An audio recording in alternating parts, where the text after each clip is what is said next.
fur et à mesure de mes visites, les infiltrations d'eau se faisaient toujours plus impressionnantes. La mousse envahissait certaines parties des murs et des sols. Ce qui, au début, n'était que flaques ou suintements, devint rapidement amas d'eau gigantesques, marécages ou même cascades putrides. Un désir aqueux s'installait en moi, diffus et voluptueux, réactivant de vieux souvenirs mouillés. Je décidai de parler d'humidité. Dans ce contexte diluvien, je pensais souvent à la pathétique fuite de Nietzsche devant l'humidité, à ses vains rêves de sécheresse, de limpidité et de hauteur. Sils Maria, Venise, Gênes, Nice, Hamden, Menton, Marienbad, Lugano, Zurich, Baden-Baden. Autant de lieux qui marquent une quête éperdue du site et du climat idéal. Combien dérisoire pouvait sembler ce nomadisme balnéaire et combien attendrissant. Les 20 dernières années de sa vie, Nietzsche ne cesse d'hésiter avec une irritation qui dégénère entre la clarté et la fraîcheur de Sils Maria en été, trop souvent compromise par une chaleur étouffante ou même par la neige, comme ce 19 août 1887 de triste mémoire, et la douceur de Nice en hiver, elle-même compromise par une humidité déprimante.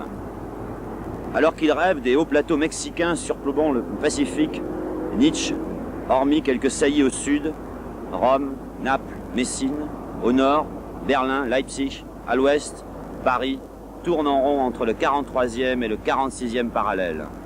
En réalité, Friedrich est à la recherche d'un climat impossible. S'il considère qu'à Gênes il y a trop de vent, à Venise il n'y en a pas assez.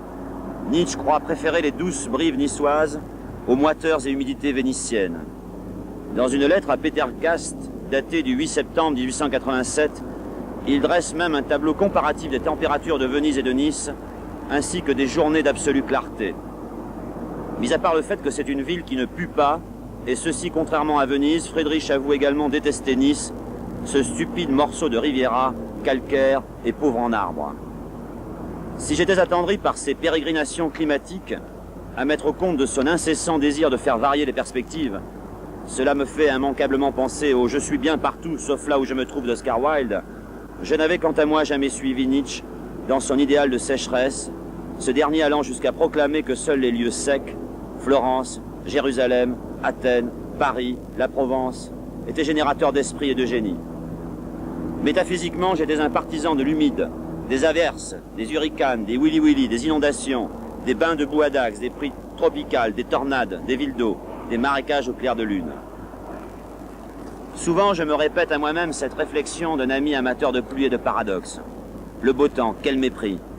Quel plaisir pour moi de savoir, en ouvrant le monde, que l'anticyclone des Açores mollit, laissant pénétrer sur l'Europe occidentale ses tourbillons dépressionnaires.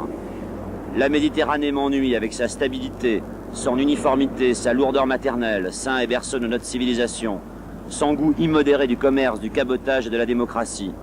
Rien de pire à mes yeux qu'un mur blanc sur fond bleu. J'ai toujours considéré avec un certain dédain cette mer intérieure dont la juste mesure et le classicisme avaient rendu impossible la grande aventure des Indes occidentales.